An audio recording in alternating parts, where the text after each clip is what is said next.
নমস্কার, দেখছেন কলকাতা টিভি। সঙ্গে রয়েছে অনন্যা। শুরু করছে সংবাদ সারাদিন।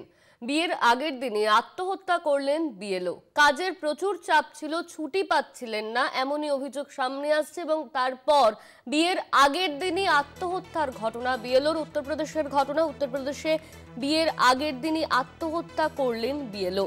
এর আগেও বিএলওর এই আত্মহত্যার ঘটনা আমরা দেখেছি। এবারও সেই ঘটনা উত্তরপ্রদেশের সেই ঘটনা সামনে আসছে, যেখানে বিএলওর দাবি যে এসআইআর এর কাজের চাপে ছুটি পাচ্ছিলেন না তিনি। চাপের কারণেই আত্মহত্যা দাবি করা হচ্ছে পরিবারের তরফে। পরিবারের তরফে যে বিষয়টা বলা হচ্ছে যে এসআইআর এর কাজের এত চাপ, সেই কারণে তিনি ছুটি পাচ্ছিলেন না এবং সেই কারণেই তার আত্মহত্যা, এমনই কিন্তু অভিযোগ সামনে আসছে। বিয়ের আগের দিনই আত্মহত্যা করলেন বিএলও। উত্তরপ্রদেশে বিয়ের আগের দিনই আত্মহত্যা বিএলওর। এসআইআর এর কাজের চাপের জন্য ছুটি পাচ্ছিলেন না তিনি, এই কারণেই সুইসাইড দাবি করা হচ্ছে পরিবারের তরফে।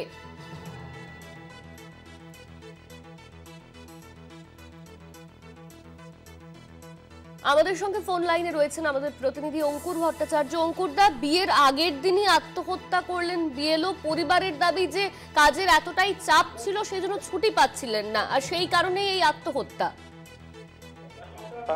ঘটনা উত্তরপ্রদেশে। এর আগে উত্তরপ্রদেশের গোন্ডাতে আমরা দেখেছিলাম একজন বিএলও বিষ খেয়ে আত্মহত্যা করেছিলেন। এবার একই যোগী রাজ্যের ঘটনা, এবং এবার এই যে বিএলও, তার জাহানাবাদ যে বিধানসভা আসন রয়েছে সেখানে তিনি বিএলওর দায়িত্ব পালন করছিলেন, এবং সেখানেই এসআইআর জন্য কাজের জন্য তিনি তার চাপে মিলছিল না। ছুটি, হলদি এবং মেহেন্দির যে অনুষ্ঠান হয় বিয়ের আগে অবাঙালিদের মধ্যে, সেই অনুষ্ঠানের জন্য তিনি ছুটি পাননি, এমনটাই অভিযোগ।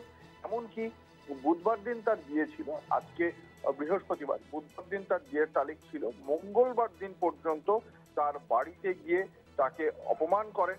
ইনি একজন রাজস্ব আধিকারিক যিনি সম্প্রতি বিএলওর কাজ করছিলেন।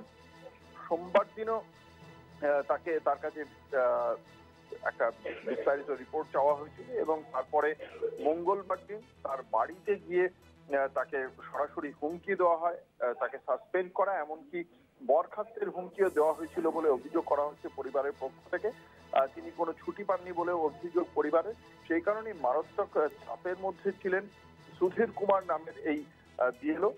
রাজস্ব আধিকারিকের কাজ করছিলেন দীর্ঘদিন ধরে, এবং তারপরে মঙ্গলবার দিন তার বাড়ি থেকে দুজন ঊর্ধ্বতন রাজস্ব আধিকারিক তাকে অপমান করে চলে যাওয়ার পরেই তিনি ঘরে গিয়ে আত্মহত্যা করেন বলেই অভিযোগ। উত্তরপ্রদেশের এই ঘটনা। তার এই আত্মহত্যা করেছেন 28 বছর বয়সী সুধীর কুমার। ভোটার তালিকার এসআইআর এর যে কাজ, তার জন্য তিনি কোনো প্রকার ছুটি পাচ্ছিলেন না, সেই কারণেই এই আত্মহত্যা করেছেন তিনি। তার পরিবারের পক্ষ থেকে এই বিষয়ে যখন মামলা রুজু করতে চাওয়া হয়, প্রাথমিকভাবে এফআইআর এর অনুমোদন দেয়নি পুলিশ। পরবর্তীকালে এই রাজস্ব আধিকারিকদের যে সংগঠন, সেই সংগঠন বিক্ষোভ আন্দোলন করার পরে আত্মহত্যার 29 ঘন্টা পরে যে এফআইআর, সেই এফআইআর নিয়েছে পুলিশ। যদিও অতিরিক্ত জেলা শাসকের পক্ষ থেকে দাবি করা হয়েছে তাকে 10 দিনের ছুটি দেওয়া হয়েছিল, এবং তাকে এমন কোনো চাপও দেওয়া হয়নি, এমনটাই দাবি করা হয়েছে।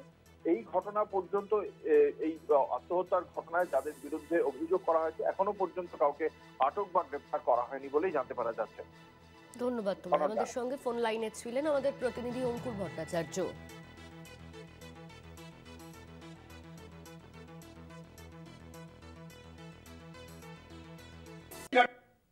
कानून को हमें बहुत दबाव डाले, काम और घर में शादी है, हम बोले कि उनसे छुट्टी ले लो, लेकिन छुट्टी नहीं मिली।